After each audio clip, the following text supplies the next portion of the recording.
Bonsoir à tous, bienvenue dans Info Afrique. À la une de l'actualité, situation toujours tendue dans l'est de la République démocratique du Congo. Les rebelles progressent et le chef d'état-major a été limogé. Nouveau rebondissement dans l'affaire du Joola. La justice française va lancer une procédure 10 ans après le naufrage du ferry sénégalais qui a fait 1900 victimes. Et puis l'accès à l'eau en Afrique au cœur du forum Eurafrique à Lyon. Nous reviendrons sur les projets de coopération en cours. Les suites de la crise en République démocratique du Congo, des centaines de milliers de personnes fuient toujours l'Est à cause des combats. Le gouvernement pointe du doigt le chef de l'armée de terre accusé de complicité avec les rebelles. Il vient d'être limogé. Valérie Hurtel et nos correspondants à Kinshasa, Francine Mokoko et Basile Bassomboli. Tombé depuis 3 jours aux mains des rebelles, Goma reprend son souffle. L'eau manque, l'électricité aussi, mais les commerces ont réouvert sous l'œil des mutins. On ne pouvait pas rester calfeutrés dans nos maisons plus longtemps. Il fallait se remettre au boulot. La vie doit continuer. Nous consommons la pilule, même si ça peut être une pilule amère, nous consommons. À 30 km de Goma, la guerre fait rage. Les rebelles et l'armée, alliés à des milices Maï-Maï, s'affrontent autour de Saké. Objectif, prendre Bukavu, la capitale du Sud Kivu. Un cauchemar pour les populations. Ils sont des milliers à fuir les combats, 120 000 déplacés pour qui les ONG réclament une aide d'urgence. Les rebelles, eux, font monter les enchères.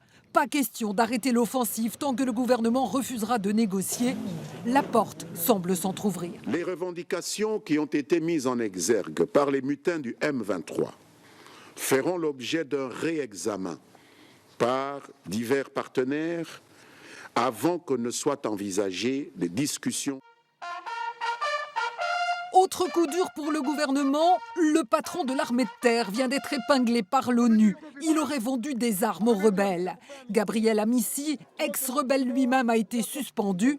À Kinshasa, des voix s'élèvent pour réclamer le limogeage de tous les officiers issus du RCD Goma et du CNDP. L'opposition, elle, pointe un seul responsable, Joseph Kabila. Il a désorganisé toute l'armée. Et au jour d'aujourd'hui, une partie du pays n'est plus contrôlée par son entêtement à rester au pouvoir sans légitimité. Jusqu'où iront les rebelles? À Kinshasa, tout le monde s'interroge à la veille du sommet sur la crise congolaise prévu demain en Ouganda. Le président égyptien Mohamed Morsi, sous les feux des critiques de l'opposition, jeudi, il a annoncé le renforcement de ses pouvoirs, une dérive autoritaire selon ses adversaires, conséquence des manifestations dans plusieurs villes du pays. Michel Lachkar. Renforcé par le cessez-le-feu obtenu à Gaza, le président égyptien Mohamed Morsi a décidé jeudi d'accroître considérablement ses pouvoirs au nom de la défense de la révolution. Le porte-parole du président a annoncé une série de décrets.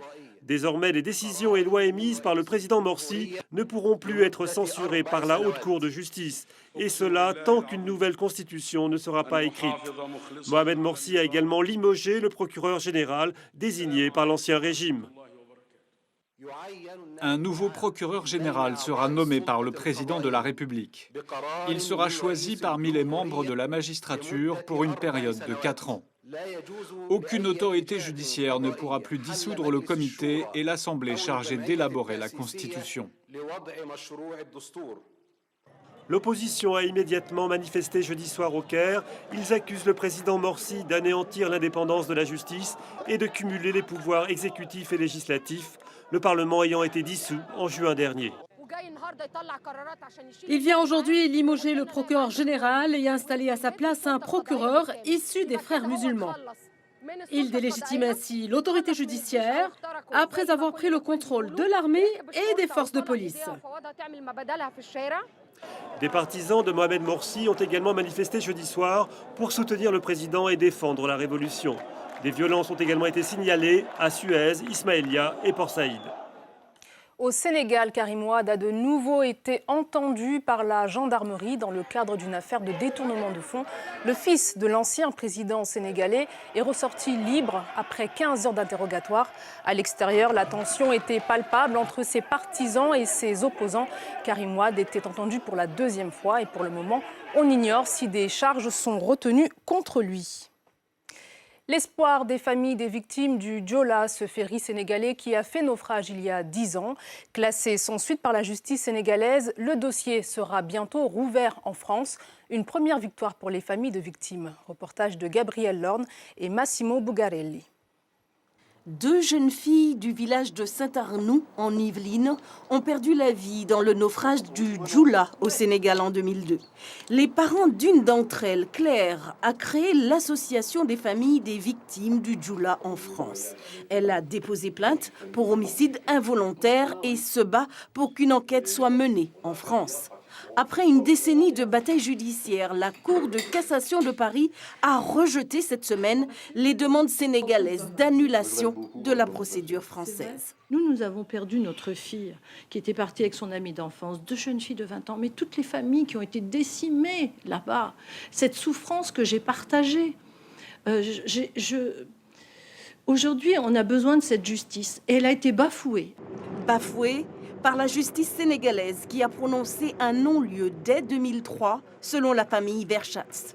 Elle dénonce les efforts de Dakar pour empêcher par tous les moyens d'établir les responsabilités dans l'affaire du Joola. On s'est donc toujours battu pour faire admettre la justice et la vérité. Aujourd'hui, effectivement, la Cour de cassation semble avoir mis un terme à la volonté des avocats sénégalais en reconnaissant la compétence de la juridiction française dans cette affaire.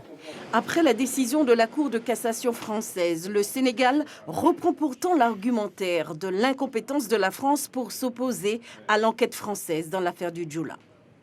La bataille n'est pas terminée, la décision qui a été rendue n'est pas définitive.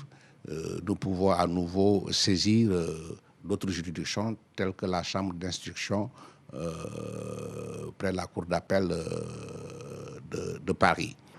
1900 personnes, selon les chiffres officiels de 13 nationalités, ont péri dans le naufrage du Joola.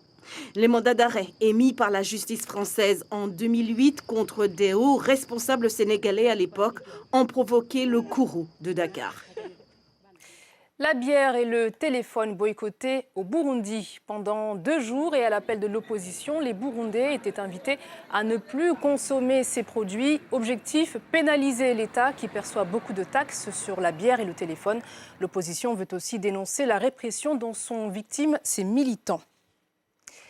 Le Forum Eurafrique s'est tenu à Lyon, en France, un forum de coopération consacré cette année à l'accès à l'eau et à l'électricité, 2 secteurs prioritaires en Afrique. Alors quels sont les projets en cours pour améliorer le quotidien des populations? Élément de réponse avec ce reportage de Christian Lagauche et Emmanuel Gir.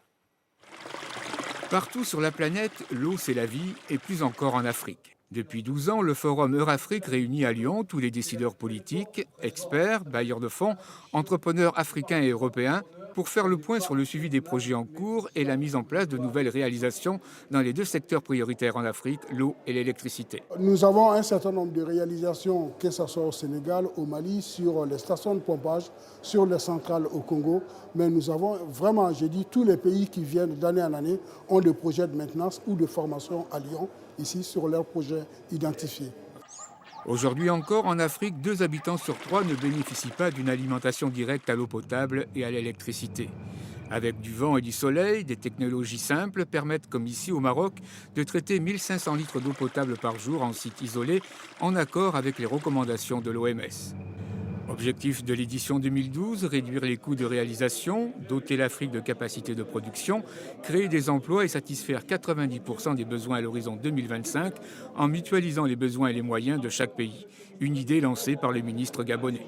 Je pense que le potentiel de chacun de nos États est tel qu'il peut produire et partager avec les autres États de la sous-région. C'est de ça que je voulais parler ce matin en parlant de mutualisation des ressources et des moyens. Consolider la croissance en améliorant la compétitivité des entreprises africaines avec la coopération des PME-PMI européennes et le soutien des bailleurs de fonds africains et internationaux. Non seulement nous finançons dans nos 8 pays, mais nous pouvons financer aussi des projets même en dehors de cette zone. Guinée ou Ghana, etc. Pour autant que nos procédures sont respectées. Nous finançons et le secteur public et le secteur privé. Le continent bouge, la croissance offre des enjeux intéressants pour les experts réunis à Lyon. L'avenir économique du monde se joue actuellement sur le continent africain. Merci d'avoir suivi cette édition. N'oubliez pas votre rendez-vous avec l'actualité africaine. C'est en ligne dès 20h sur franceo.fr. Le week-end, le journal sera tout en images. J'aurai le plaisir de vous retrouver dès lundi. Je vous souhaite une excellente fin de semaine.